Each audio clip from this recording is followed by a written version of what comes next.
everyone, I'm Matt. I'm Desiree. And we're bringing you this week's Rising Tide West Coast Swing Guide. We're back with Dimensional December 2024 here on the Rising Tide West Coast Swing Guide. And this is our guide series where we show you that your West Coast swing dancing does not have to be flat. You can do things like level changes and bending the slot, play the rules of lead follow, certainly, to give your dance dimension. So today we're going to talk about using some basics but giving them a lot of dimension by bending the slot. So we'll dance these basics for you and then we'll break down lead follow, what you can do to add that dimensional. Okay, starts with a push break. 1, 2, 3, and 4, 5, and 6. Do a pass. 1, 2, 3, and 4, 5, 6. That obviously didn't look like just a basic. So how do you lead that, Matt? And then I'll give you some tips of how to follow it with dimension. Yeah, so for our leaders, you may notice that the angle really manifests itself on the floor of the push break. However, as a leader, I need to start planning for that ahead of time and start communicating that ahead of when I actually want the angle to happen. So I start angling my body and my compression on like 2 into 3.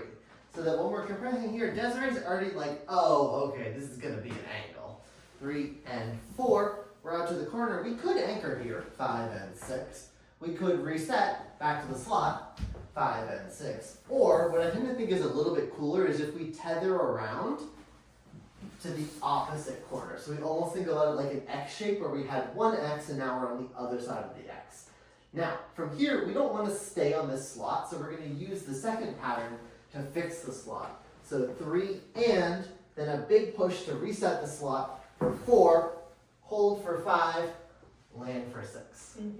So for our followers, 3 things we can do throughout those 2 basics to make them multidimensional. The first is here we want to engage your frame. Normally I dance with a pretty relaxed frame, but as I feel the leader changing the slot, I'm going to deepen that engagement, almost have 2 sides of body, be a little tighter here, just so I can be responsive and shoot myself out to the side as my leader is asking me to do. Then I'm going to follow my leader.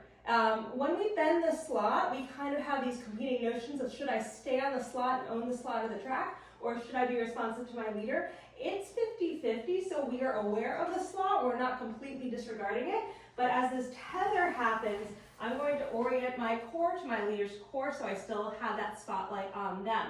That is going to create still an acknowledgement of the slot without dancing so flat. From here we move into this pass and I'm finally going to visualize it. I'm going to take a visual cue from my leader. Of course I'm dancing behind my leader's dance, right? I'm waiting for my leader to lead me. But I'm also seeing that big moment. And so through using a visual lead that's really clear and me being receptive to it, I can catch this moment, reset the slot, and give it a nice drag that also adds dimension. That was your guide.